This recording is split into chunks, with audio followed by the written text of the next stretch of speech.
In the name of Allah, the most gracious, the most merciful. My name is Khadim Hussain Subhpoto. I am a lecturer in English from Government Khurshed Begum Girls Degree College, Hyderabad. In the wake of COVID-19, we witness very unusual times. This deadly virus has disrupted lives and upended all the plans across the world. Indeed, these are very scary and challenging times. But we are hopeful that we will soon come out of this human crisis and the life will return to normal very soon, inshallah. Dear students, since our classes are suspended, the College Education Department, Government of Sindh, has taken a very wise decision.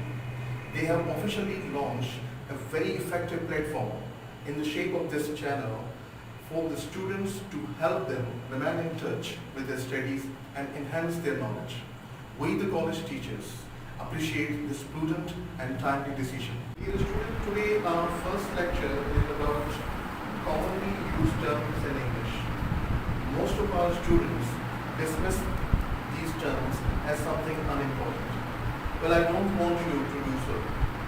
The reason is that these terms are very important because I always believe a sound and good grammar knowledge will help you speak well and write well. Here are the contents. Today we are going to learn about sentence, subject and doer, predicate, helping verb, linking verb, object, complement, direct object. You can also pronounce as direct object. Direct object or direct object. Indirect object, object of a preposition, transitive verbs and intransitive verbs. Now first we talk about the sentence. You all know what sentence is, but just to refresh your knowledge, a set of words that gives a complete sense. It contains a subject and a predicate. Now the question is, what is predicate? But before I tell you what predicate is, here are some examples of sentences. The sun rises in the east and sets in the west. Hard work never goes in vain. Khadim respects his elders. He is a famous doctor. As I just told you, a sentence contains a subject and a predicate. Now we'll talk about the subject and the doer. Well, please do one thing. Do not mix them. Subject and doer are two different things. For example, if you say, I teach English, here I is a doer and a subject as well. But when I say I am a teacher, here I is only a subject. So now, please remember that there is a difference between subject and a doer. What is subject? The traditional definition of a subject says it is a doer of an action, but it will not work all the times because subject is not a doer all the times. For example, he is a boy. Here he is not a doer. Remember, there is a difference between a doer and a subject.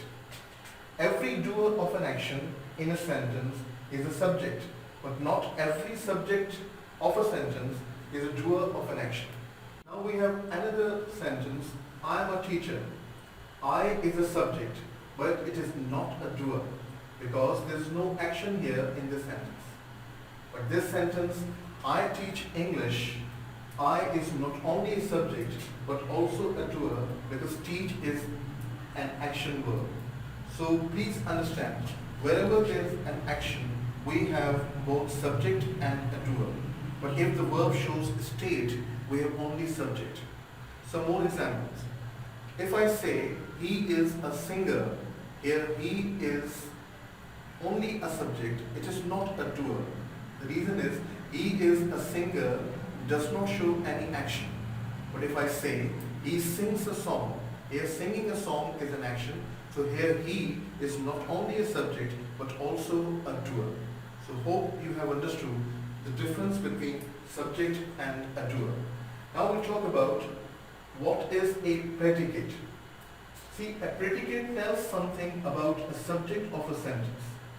Words predicate something, tell something about the subject are called predicate.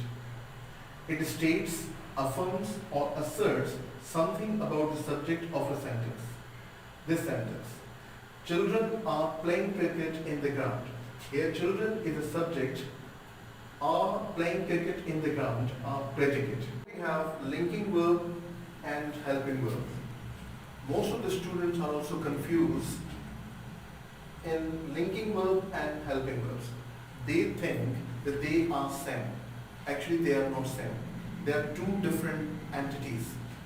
See, what is linking verb? The linking verb is the main verb in the sentence which works as a connector between the subject to the subject complement. They are so named because they link the subject to the subject complement. And I must tell you that you can find linking verb in the sentences showing state. For example, if I say, I am a teacher, here am is not a helping verb, here am is a linking verb. They are my neighbors, here are is not a helping verb, it is a linking verb because it links they and neighbors. If I say, he is a good singer, here he is a subject, is a linking verb and a singer is a complement. We have some more examples. He is a doctor. They are good people. She seems angry. He is a doctor. Here is a linking verb. They are good people. Are is a linking verb. And she seems angry. Here seems is a linking verb. Now we'll talk about the helping verbs. Here helping verbs, they are also known as auxiliary verbs. You must note this point that you can also call auxiliary verbs because auxiliary means helping. Helping verbs can also be called as auxiliary verbs. They sit before the main verb and describes the nature of action. In other words, they tell about the tense and the mood of the main verb. For example, he is writing a letter. Here is a helping verb. They are playing cricket in the ground. They have been learning English for 2 months. Now see, the word, the helping verb is, when is a linking verb and when is a helping verb, you must understand. If you find is in a sentence showing state, here is a helping verb. But if you find is in a sentences showing action, so you can safely call that is a helping verb. See, again, I have some examples. He is a doctor. This sentence shows state. So is a linking verb. He is writing. Here is a helping verb. This sentence shows an action. Now we have some more examples about object and complement. Traditional grammar defines the object in a sentence as the entity that is acted upon by the subject. Objects can function in 3 different ways. The first 2 are easy to spot because they follow the verb. Number 1, direct object. You can also call direct object. This word has 2 pronunciations. You can also say direct or indirect. Indirect object, objects of a preposition. What is a direct object? A direct object receives the action of a verb. It answers what or whom. It always follows a transitive verb. And now we have this new term, transitive verb, that I'm going to describe later. Subject plus action verb plus what or whom. What or whom means direct object. Means direct object tells you about what or whom. Direct object vs. Direct object versus subject complement. Now see, in action verbs you can find direct object. But if there is no action in a sentence, you can find complement. He is a good boy. Here boy is not an object because it only completes a sentence, it does not show any action. But if I say he flies a kite, here kite is an object because it is an action of flying. I am a teacher. Here teacher is a complement. But if I say he teaches English or I teach English, here I is a subject and doer as well. Teach is a man verb and English is an object. So now we have indirect object. It is indirectly affected by the action of a verb. It answers to whom or to what, for whom or for what. It receives the direct object of the sentence. For example, he gave him a letter. He gave him a letter. Here him is indirect object and letter is a direct object. She sent them flowers. Here them is indirect object, flowers is a direct object. She baked me a cake. Here me is indirect object and the cake is a direct object. If you want to find out a direct object, ask what or whom. So when you get the answer of what or whom, so you come to know where the object is. Direct object always tells you about what or whom, but indirect tells you to whom or to what, or for whom or for what. So hope you have understood these two basic terms, direct object and indirect object. Now we have objects of preposition. These are nouns and pronouns inside the prepositional phrase. In other words, nouns and pronouns that end prepositional phrase are called objects of preposition. For example, he drove his car. Here the spelling is wrong. He drove his car to the Rani Bagh. The flock of the tiny swallows flew over the trees near the lake. Here, over the trees, near the lake are objects of preposition. Some other examples: in a house, at home, under the chair, before noon, during the class, based on research. All these examples show what objects of prepositions are. Now, dear students, it is very important for you to understand the difference between transitive verbs and intransitive verbs. See, only transitive verbs can have direct and indirect objects.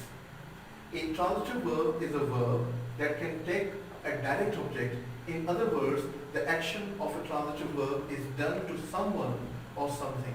Most verbs are transitive. He eats an apple. Here, an apple is a object.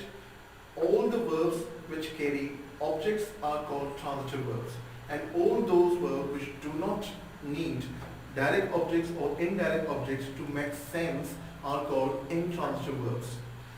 Transitive verbs with object. Intransitive verbs without object. All those verbs which do not carry direct or indirect objects are called intransitive verbs, and all those verbs which need direct objects or indirect objects to make sense are called transitive verbs. See some more examples. They help the poor. Here poor is object. Help is a transitive verb. She is writing an essay. Here an essay is an object. Writing is a transitive verb. Transitive verbs and their types.